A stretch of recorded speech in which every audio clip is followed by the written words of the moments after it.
Hello, everybody. Welcome to Survivor Buffs, Blindsides, and Banter podcast. It's the podcast made by superfans with superfans for superfans. I'm your host, Buckles, and of course, you can see this gorgeous face in front of me. I've got Alex Coe. Yeah. What's going Welcome, on, mate. guys? Thank you very much for having me, mate. Appreciate it. Looking forward to this. Oh, mate, I'm very much looking forward to this. I am very excited to talk to you because I think even though we saw so much of you, so many confessionals, your game is probably the most illustrated game, like not illustrated game out of everyone. So I'm very excited to see what you were thinking, what you were doing, how you felt while you were doing it. It'll be a lot of fun. But I just want to kick us off with, mate, what's your history with Survivor? My history with Survivor. So I watched it a little bit as a kid growing up, but like not religiously. And then early last year, like January last year, my mate invited me down to Kilimanjaro to hike Kilimanjaro together. Can I get the mate's name, please? His name was Hirsch, actually. Oh, okay. His name was Hirsch, and it was his 30th birthday. And then when we got there, he was like, "Oh, we've got a whole bunch of other blokes coming," and one of them was Mr. Lockie Gilbert. So I didn't know Lockie at all, and he just rocked up in Africa. We went to a safari the very first day I ever met him. We were in a safari in Africa, and just getting to know him and stuff like that. Spent 8 days on the mountain climbing Kilimanjaro. And obviously came pretty close when you're sitting on the mountain and stuff. You share some stories, and I heard a heap from Survivor, his 2 seasons. And by the end of the trip, he was like, "Man, you should apply." So I made my application video right at the top of Kilimanjaro, and then as soon as the applications came live, I submitted it, and that was that. That was that, mate. That was Like that. they wanted you. They wanted you. It's the face. It's this jawline. It's That's what beautiful. it is, mate. I think also what really did help was when I got through the first stage, like the Kilimanjaro application video, they loved it, and then they asked for an interview, and then had the interview, and they asked before the interview, they asked for a headshot, Yeah. and on that headshot, I did it with my shirt off because I had the tattoo Yeah. that says Survivor there, Oh, yeah. and then that obviously sparked a lot of interest as well, I think. So they probably would have gone, "Oh, what the hell is that?" And then we got through the next round, I guess. So. Yeah, that's pretty much that was a little sneaky move I did, but I think it worked out well for me. No, that worked out very, very well. And we're so glad you did it because otherwise we wouldn't have seen your story. I'm very glad, mate. I really am. It's good. Dude, okay. So when you were up there and you're thinking about applying, did you sort of understand what you were getting into? Because obviously, as you said, you only sort of watched it when you were a bit younger. You hadn't really watched it in a while. So Yeah, I definitely didn't, if I'm honest. Like I sort of knew what it was, and obviously Lucky had shared some stories, but I still didn't even like understand the entire game. Like, I couldn't tell you when, like, how long it was going to be until merge, or like I couldn't tell you, like even I had completely forgotten about the whole jury thing and all that. I was like literally like starting from scratch, and then as soon as I got the call from the one of the producers saying like, "Can we have you in for an interview?" Me and my girlfriend, we just sat down. We were just like watching episode after episode after episode. Like we just started binging it. So that was really cool. But you can't like it's one thing to watch the show, and you like I certainly had the mentality. I was like, oh fuck yeah, I get this now. Like this is easy, man. Like you just gotta lie to some people, manipulate some people. It's easy. But the thing is, like, there's so many levels to each plan, and that was just what I didn't quite grasp in the game. But yeah, we binged it for a little bit. But I certainly wasn't like the Edens of the or the Eileens of the group who super fans. yeah, definitely, definitely. Can I ask what seasons you binged? Yeah, I watched the All-Star season because I wanted to watch Lockie. Yeah. And I loved Dave. Like I was me and my girlfriend were both like, fuck, how good is this guy, eh? Like I just want to play exactly like this guy did. Yeah. That'll be easy, man. I'll just figure it out. It's just like him. And then I watched the Heroes versus Villains. And I watched a little bit of the George and Simon's first season, which was Brains versus Brawn. Brains vs. Yeah. Brawn. I watched a Yeah. little bit at the start, but never finished it. But yeah, Heroes and Villains was just epic, man. And I guess once I'd watched that one, it was a little bit different to All Stars. So I was like, okay, this is probably what it's going to more be like now. Yeah. Like, this is how I should try and tailor my game. And the things I took away from that was like, probably one is just like entertainment. You just have to be entertaining on this game. Yeah. If you're not, like people won't like see the threat, you won't keep you around and things like that. So yeah, my mentality coming in was like, all right, I just have to be doing stuff. I have to be entertaining. I have to be trying things. And if they don't come off, well, bad luck. Bad luck. Yeah. Well, I can definitely say, like David, you were entertaining as fucking confessionals, man. Like you killed it. Like, let's get things a bit spicy. Like it Yeah. was awesome, man. Like you very much brought the entertainment value. And like, let's be serious, it's more fun to watch people sort of fail than than to do the right thing. So Exactly. that's That's it. why I threw a challenge in the first one, man. Like, we'll get to that, I'm sure. Yeah, we But will definitely get to that. Okay, well, you already answered a few of my questions. I'd love to ask a bit more about the tattoo, yeah. about your mum, and Yeah. just tell me the backstory on that again for Yeah, everyone. so it's about 8 years, 8.5 years ago now. I was working at Big W at the time, actually, and I was on my break and I got a call from my brother, and he told me that mum's got breast cancer. And it just like shook my world, man. Like it was just turned everything upside down. We went from routine, it was like school and footy and stuff and study and then it was just like, all right, now mum's doing chemo radiation. We need to, you know, help her. Like it people sort of think that breast cancer affects like the person, and it does. Definitely it does. But it affects a family like as much as it does that person. And seeing a loved one so close to you that's just like in so much pain and agony all the time, it was just brutal, man. And so then yeah, obviously it took about a year and a half to sort of clear mum up, and thank God, touch wood, that she's all good now. And she's been clear for a good 6 years now, I think, which is Awesome. really, really good. But then I actually was sitting down with mum.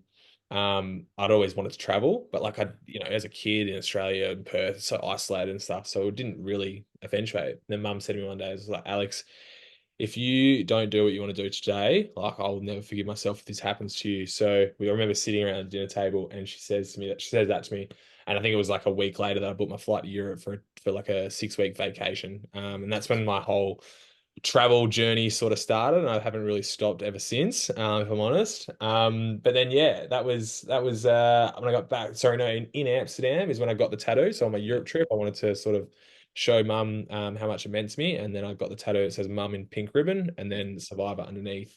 Um, so I guess call it destiny, mate. Like it was funny that that word that I chose to put on my chest later in life, 8 years, probably helped me get onto the show and had this incredible experience with these Yeah. guys. So, Oh, yeah, so that's mum, and then at the moment is really tough time for my auntie.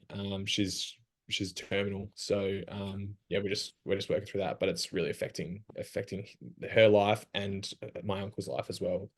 It's really hard to see, but yeah. this deep dive is definitely not about that, so we'll move on. Oh, definitely. Well, it's not about that, but is there anywhere that you'd like people to just support? Like, is there any way that people can send their support? Yeah, that's nice. I'm donating like half of my proceeds on Cameo to the McGrath Foundation, which is helping like put breast care nurses into families that are suffering from breast cancer. So if anyone wants to book a video from me, can be to anyone, loved ones, anyone that's struggling or birthdays, whatever it may be, half of that is going towards breast cancer. So I'd really appreciate that. And thank you very much for bringing that up, mate. I super appreciate that. Thanks. No, Always trying to definitely. help out, man. Yeah. Well, the I don't know McGrath. if you know. I don't know if you know. Actually, I'll say this as well.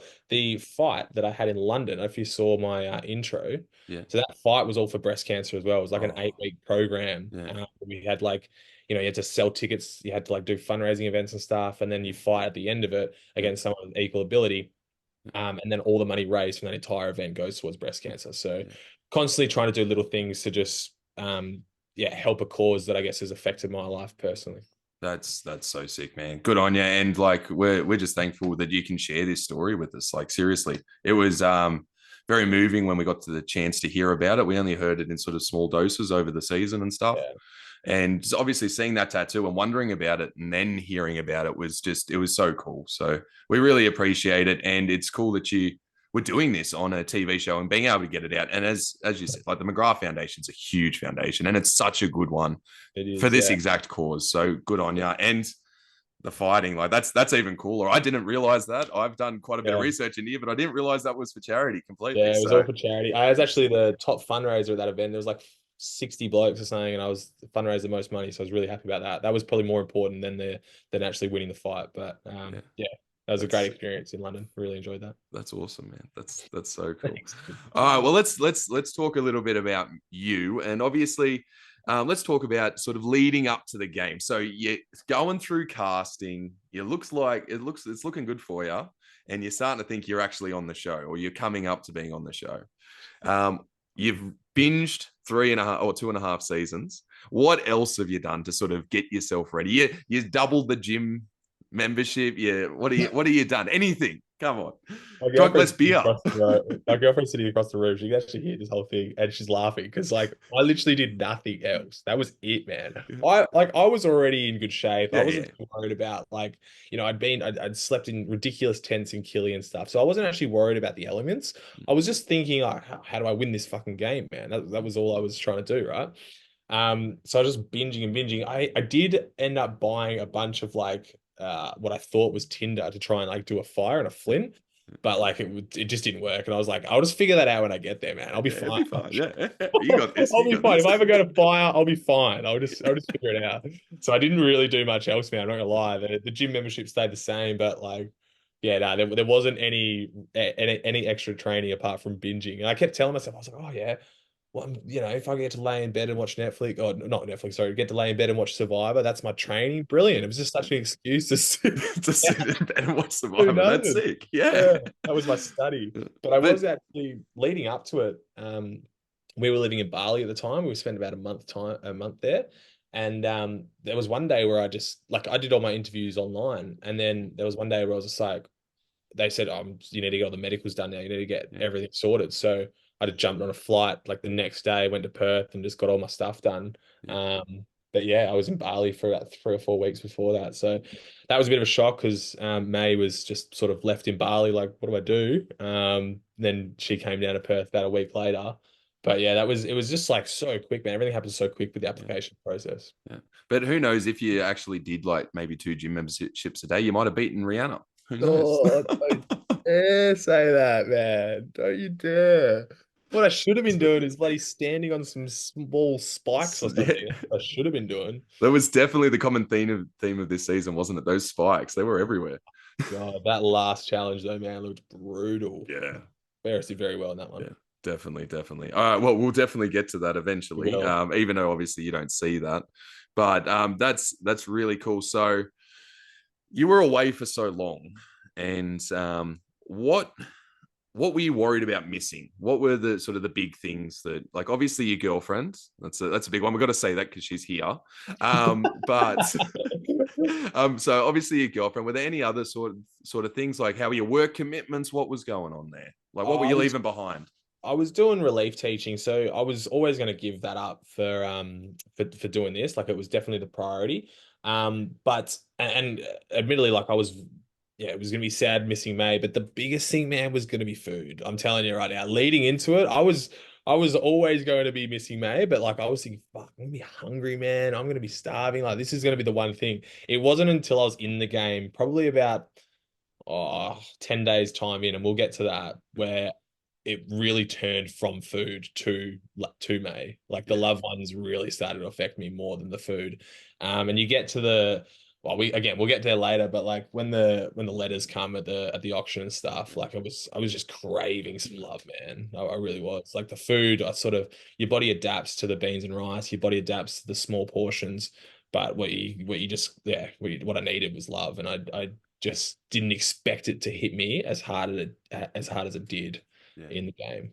Definitely. Just having someone that you can trust wholly, whereas you can't trust anyone out there. And I obviously don't get it, but I can understand that it would have been crazy, man. Yeah, it's really interesting because, like, every single thing that you say can be somehow used against you or whatever. So, like, you really, like, I mean, unless you build, like, a relationship, I think, like Ferris and Ray had, there's so much stuff that you try and keep close to your heart, I guess, because it can be seen as weakness, whatever it may be. But yeah, it's taxing, very taxing on the mind more than anything. Definitely. And as we go through this, I'd love for you to sort of bring up, like, here's where I stopped being hungry. Here's where I started really missing May. Here's where I had a bad night's sleep, if you remember that, and etc. Here's where I sort of got to my bottom and stuff like that. And I was gonna use the bloody the tribal council is the surprise. I mean, the auction is the surprise halfway through. But Ah, you jumped me. You got it. You got it. Well done. oh, well, we'll get there. We'll talk about it a bit soon. Yeah, definitely, definitely. Okay, now here comes my favorite question. Okay, how'd you sleep the night before? I actually slept pretty good. I'm not gonna lie. No. What a boring answer. No, So no, no, you weren't nervous, mate. I You was just nervous. slept. I was very nervous. And what I did, because like you're obviously so nervous leading into it, but what I did was, I'm sure you know that you get put in a hotel Yeah, beforehand, and yeah, you no phones, there's no nothing, right? yeah, So you're constantly thinking about the game all the time. And the only way that I could sort of like disconnect it in any way was just to work out. And I did the biggest workout. They didn't tell you exactly when you're going into the game. yeah, So they just tell you, oh, you could be in a couple of days' time, a couple of days' time, a couple of days' time. So I was like, okay, waiting, waiting, waiting. I did a couple little workouts to start. And then I was like, fuck it, I'm gonna do a really, really big workout. And I did like an hour massive workout in my yeah. room and I was cooked. And then like went to bed and I just knocked Slept like a out. baby. And Yeah, then we were up super early to go. And I was like, all right, sweet, let's go. And then I yeah, was just into it. yeah, So admittedly, I was super nervous. Like everyone is, there's just no yeah, doubt. definitely. But like it worked out good timing that I just did this big workout and then I was, yeah, ready to Straight in. go. That So that's boring answer. perfect. No, no, no, no. That's I'm even not that's a gonna great lie to you answer. though. That's I said, actually oh, that's actually a great answer, man. Like seriously, like it worked out so well for you and it gave you sort of the best chance of the game. Whereas I'm sure that we asked that same question to a lot of other people and they were overthinking everything on the way into the game. Because obviously at this stage now, I'm not sure if the producers will let us put this in, but at this stage, they're like you've seen all the other people's faces over yeah, the time there and you've sort of sussed it out, you've been able to make eye contact to a certain extent, so yeah, there's all this overthinking but you haven't actually talked, you haven't met anyone, so you sort of all of this is just running through, yeah. and I would And hate to be in that situation. I'd done the same as Mark. I don't know if you saw Mark's Yeah, thing. I I did. drew out like and wrote what names for everyone and stuff. I didn't like. I don't know how he got a photo of it because Yeah, we weren't allowed the phones there, so I'm not sure yeah, how he's got that. He must have asked someone. But yeah, I'd done the same thing. Suit jacket, um, nerdy guy, weird guy. That was Ray. I still love Ray. Like there was just like so many yeah, you do all that, and then you constantly think, oh yeah, I might align with this person, I might align with that person, and it is so much overthinking. And what fans probably don't see is that there's just so much time. Like I said it in my post when I got out of the game, I said like one of the things that I learned is that we spend so much time on our phones, laptops, and with distractions. You don't get any distractions there, man, for well over a month that I was there. And that just it just your day gets yeah, so much longer. And yeah, all that time you're in your own mind, your own thoughts, especially those first 6 days, 6 or 7 days, whatever it was, where you're not talking to another soul, you've got your chaperone and stuff. But like, oh man, it was they give you cabin fever for a reason, I guess, yeah, because then when you get out there, everyone's just fucking like this, trying to talk. yeah, And exactly. I certainly went out there playing a little too hard at the start, I think. So it worked on me, bastards. Yeah. Well, yeah, like they've been doing this for a while. They know how to I get know you. what They to know how do. to. They know what to do. They know what to how to get you. Can I ask from sort of your initial viewings of other people? I'm not sure if you actually heard them speak or anything like that over the time. I'm not sure exactly what happens out there, but you've seen these people. Who was sort of the people that sort of stuck out? And did you know if they were Titans or Rebels? Yeah, you can know whether they're Titans or Rebels because they're all wearing colors. Yeah. So everyone was in pink colors because you're all in Yeah. your day one outfits. So you can tell who was who. Um, and who stuck out? Oh, that's a good question. I think initially, which is end up landing together, was Tobias. Like it was just like sort of like kind of like another alpha guy that he seemed like someone that I'd bond with pretty quickly. Yeah. So yeah, that's sort of who stuck out for me. I don't know if I say this, but there was the boats that we did the promo Yeah. film. The Yeah. boat. You looking over just, yeah. That was Yeah. awesome. That was great. Such a good shot. We were on those boats for so long, by the way. Oh Yeah. my God, those little tiny boats. It's getting so seasick out there. But yeah, I think I was on my boat. We had Kirby and Garrick, So Garrick and I were, locking the eyes and like trying to feel each other out a little bit. I think even Kirby and I had a little whisper to each other at some point when we had our heads out. So they're the sort of people that, sort of thought I might align with at the start. But the game just once it starts, it's just game on. Oh, little funny story though. Do you have for you? I got to Brisbane Airport and you're with like two of the other contestants, but the chaperones guy. I'm not sure if I'm allowed to say this or not. You can cut it out. Yeah, we can cut it out if they'll tell us to cut it out if it's not good. But we were sitting down at the terminal, ready to get on the plane, and I whip out my chicken crimpy shapes that I had in my backpack. And there's two other people. I was with Rihanna, Scott, and one other. I can't remember who else it was. There was four of us actually. And then as I pulled out my chicken crimpies, Rihanna sitting across from me, don't know her name, don't know anything about it. She also pulled out the chicken crimpies. I was like, Alliance! The Crimpy Alliance. That's sick. Yeah, the Crimpy Alliance. It would have been actually amazing if we had landed it. But it wasn't until like, I think, day 13 or something that we actually thought, oh, yeah, remember the chick? Because 6 days had passed. We just completely forgot about it. And then we were so excited about the game. But I wish we had actually started the Crimpy Alliance. That would have been amazing. That would have been sick. That's awesome. So, well, it's cool that you sort of had sort of like that sort of vibe from everyone. But as you said, as soon as the game starts, it's go, go, go. And you just merge with who you merge with. Like, it's that simple, isn't it? Yeah, exactly. And like I started chatting with Tobias at the start, and then I remember one thing. I don't know if we can get into this yet, but one thing, I think it was day one. Tobias comes up and he's like, "Oh, you know that like that Kelly girl? I think she really knows how to play this game." And I was like, "Oh yeah, really? Okay, all right. Well, maybe we get here." And then the more I started talking, I was just like, "Nah, this can't be right. Where did you get this information from?"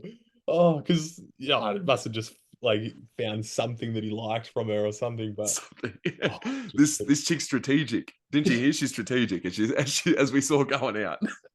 Oh god, that's sick. Well, let's start talking about the game. Let's talk about those first moments where you are on the beach, you're on your mat, you're in your tribes, and that feeling like it's about to start, it's about to kick off, you're about to start running for fucking fire stuff, and there's big JLP in front of you. Just that booming voice. What's the feeling coming over you? Adrenaline. Oh, that's the 100% that a word that I'll describe it is adrenaline. I was so ready and so nervous that JLP was going to ask me a question. I was going to fumble my first words. Like genuinely, I was. It just seems like everything's a blur and everything's like moving so fast. Adrenaline is definitely the word that I would describe it. And then as soon as they cut the intro and you get changed, getting ready for the start of the challenge, I pulled down, like, got my pink budgies out, and everyone's just, they're the brightest things on the beach, and everyone's just like, who the hell is this guy? And I was like, feel like, all right, I'm ready now. This is sick. And then he says, go. And then I was in my element, mate. It was once the challenge started, like, I remember going back to the beach, and after about an hour back at the beach, I thought to myself, I was like, oh, sometimes they put like clues or idols in like the first challenge. I've seen that before. I didn't even think about looking. I'd thought about it beforehand, and then before leading into the game. But then as soon as the game challenge started, everything's moving so fast. I'd be like, let's just fucking win this. It's moving so quick. If there was an idol of clues out there was no chance I was fighting it. I had this fear in my head because I pick up the box in the first challenge where it has all the tin in it. And I had this fear. I didn't even look inside. I had this fear there was an idol sitting right in there, and put it down and I missed it. Oh, and I was like, oh no, that's gonna look so bad on the edit if there was an idol in there. You go back to camp and all you're doing is overthinking the edit. Oh no, I'm gonna look like a dumbass. yeah. Sorry, you cut out for a bit there, but yeah, I was very worried that could be the case.